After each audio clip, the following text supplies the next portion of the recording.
నెల్లూరు జిల్లా బోగోలు మండలం తాటిచెట్లపాలెం వద్ద సముద్రంలో గల్లంతైన యువకుడు లోకేష్ మృతదేహం గురువారం లభ్యమైంది. సోమవారం దీపక్, లోకేష్ అనేవారు సముద్రంలో ఈతకు దిగగా ఇద్దరు గల్లంతైన విషయం తెలిసిందే. ఆ సాయంత్రమే దీపక్ మృతదేహం వెలుగు చూసింది. కానీ లోకేష్ ఆచూకీ లభ్యం కాలేదు. అప్పటికీ ఇసుకపల్లి మెరైన్ సిఐ శేషయ్య, ఎస్ఐలు జానకిరామరెడ్డి, కిషోర్ ఆధ్వర్యంలో గాలింపు చర్యలు చేపట్టారు. అప్పటికి ముత్తుకూరు కోస్ట్ గార్డ్ ఆధ్వర్యంలో గాలించారు. గురువారం మృతదేహం ఒడ్డుకు కొట్టుకొచ్చింది. విషయం తెలుసుకున్న మెరైన్ సిబ్బంది, అల్లూరు ఎస్ఐ ప్రభాకర్లు అక్కడకు చేరుకుని మృతదేహం లోకేష్ దిగా గుర్తించారు. శవ పరీక్షల నిమిత్తం మృతదేహాన్ని కావలి ఏరియా వైద్యశాలకు తరలించారు.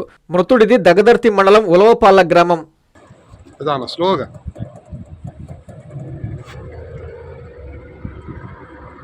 తమ్ముడు అది దారం పట్టుకోకూడదు, కరెక్ట్ నీ స్ట్రైట్ పట్టుకుంటే నీ ఎటు వస్తే అటు వస్తుంది.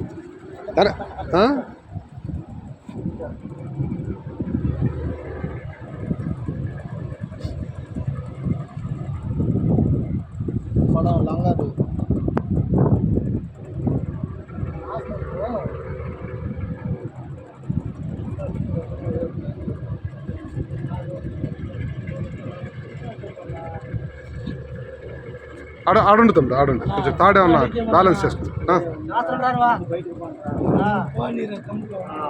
Viswasai JEE topper program NIT లేదా ఐఐటిలో సీట్ సాధించడమే మీ లక్ష్యమైతే ఆ లక్ష్యాన్ని మీకు మరింత చేరువ చేస్తుంది Viswasai JEE stars elite batch. The salient feature కేవలం 36 మంది విద్యార్థులు కలిగిన లిమిటెడ్ బ్యాచ్.